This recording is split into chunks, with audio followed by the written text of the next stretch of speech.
Welcome back to Kavitha Chris channel. இன்றைக்கி நம்ம சேனலில் சன்னா மசாலா எப்படி டேஸ்ட்டாக என்னோடய ஸ்டைலில் பண்ணலான்றதை பார்க்கலாம். சன்னா மசாலா பண்ணுறதுக்கு ஃபர்ஸ்ட் ஸ்டெப் வந்து 2 கையளவு சன்னாவை முதல் நாள் நைட்டே நான் ஊற வச்சுருக்கேன். நீங்கள் மதியம் கூட ஊற வச்சுக்கலாம் நைட்டு பண்ணுறதுக்கு. அதுக்கப்புறமா மசாலா பண்ணுறதுக்கு தேவையான அளவு தண்ணி, கல்லுப்பு போட்டு 5 விசில் வச்சு எடுக்க போகிறேன். இப்போ இந்த பிளேட்டில் பார்த்தீங்கன்னா ஒரு கையளவு சின்ன வெங்காயத்தை தோல் உடிச்சு வச்சுருக்கேன். அதே மாதிரி நல்லா பழுத்த ஒரு தக்காளி எடுத்து வச்சுருக்கேன். நம்ம புளிப்புக்கு வேறு எதுவும் ஆட் பண்ண போகிறதில்ல. இப்போ ஒரு பேனை நம்ம ப்ரீ ஹீட் பண்ணிக்கலாம். பேன் ஹீட் ஆனதுக்கப்புறமா அதில் 2லேருந்து 3 ஸ்பூன் எண்ணெய் விட்டுக்கோங்க. நம்ம உரித்து வச்சுருக்க சின்ன வெங்காயம் இருக்குல்ல, ஒரு கையளவு அதை ஆட் பண்ணிக்கலாம். அது நல்லா வதங்கட்டும்.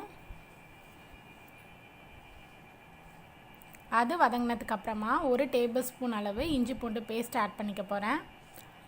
இதுவும் நல்லா பச்சை வாசனை போகணும். போனதுக்கப்புறமா பழுத்த தக்காளி ஆட் பண்ண போகிறேன்.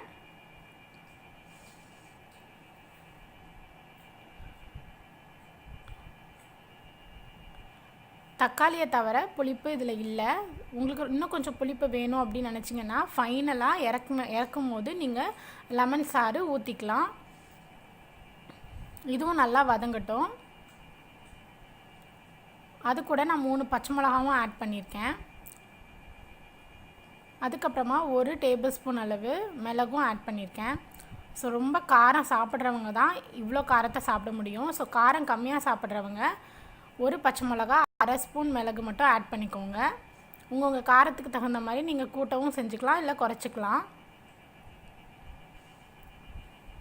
இது நல்லா வதங்கினதுக்கப்புறமா 1/2 ஸ்பூன் வந்து மஞ்சத்தூளும் 1 ஸ்பூன் வந்து கரம் மசாலாவும் ஆட் பண்ணியிருக்கேன். இது நல்லா பச்சை வாசனை போகணும். அதுக்கப்புறமா தான் நான் 2 ஸ்பூன் தயிர் ஆட் பண்ண போகிறேன். தயிர் ஆட் பண்ணும்போது ஹீட் வந்து ரொம்ப கம்மியாக வச்சுக்கோங்க. அப்போ தான் தயிர் வந்து கட்டி கட்டியாக ஆகாமல் நல்லா மிக்ஸ் ஆகும் மசாலாவோட. தயிர் ஆட் பண்ணும்போது அது புளிக்காத தயிராகவும் இருக்கணும். நல்லா கெட்டி தயிராக இருந்துச்சுன்னா உங்களுக்கு மசாலா நல்லாயிருக்கும் சாப்பிட்றதுக்கு.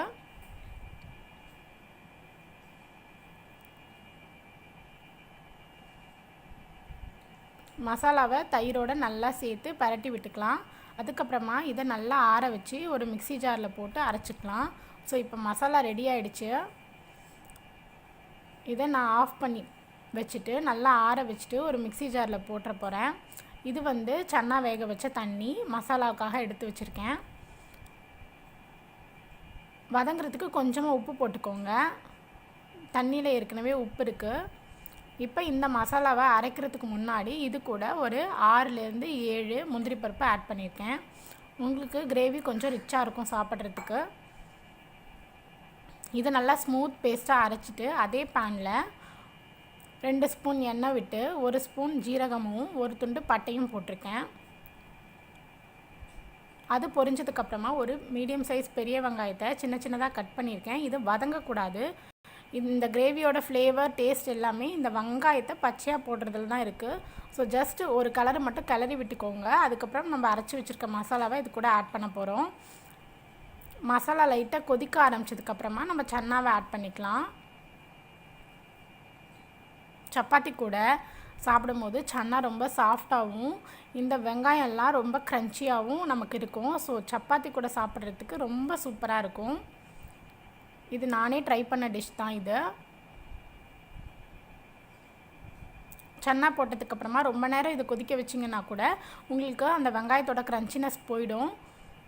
அதனால் ஒரு 2லேருந்து 3 நிமிஷம் மட்டும் கொதிக்க வச்சுட்டு கடைசியாக மல்லி இலை தூவி இறக்கிடலாம். இப்போ இது இறக்குற ஸ்டேஜுக்கு வந்துருச்சு பாருங்கள். இந்தளவுக்கு திக்க இருந்தால் போதும். ஆஃப் பண்ணதுக்கப்புறம் இன்னும் கூட கொஞ்சம் கெட்டியாயிடும். மல்லி இலை தூவிக்கலாம். உங்களுக்கு புளிப்பு வேணும்னா நீங்கள் லெமன் சாறு இப்போ இந்த ஸ்டேஜில் ஆட் பண்ணிக்கலாம். அவ்வளோதான், நம்மளோட சுவையான சன்னா மசாலா ரெடி ஆகிடுச்சு. இது சப்பாத்தி கூட பூரி கூட ரொம்ப நல்லாயிருக்கும். இந்த வீடியோ எல்லாருக்கும் பிடிச்சிருக்கும்னு நான் நம்புகிறேன். முடிஞ்ச அளவுக்கு உங்களோட ஃப்ரெண்ட்ஸ்க்கும் ஃபேமிலிஸ்க்கும் இந்த வீடியோவை ஷேர் பண்ணுங்கள், லைக் பண்ணுங்கள் அண்ட் கமெண்ட் பண்ணுங்கள். இந்த மாதிரி என்ன டிஷ் வேணுமோ கீழே கமெண்ட் செக்ஷனில் கேளுங்க. எனக்கு தெரிஞ்சதை நான் வீடியோவாக ஷேர் பண்ணுறேன்.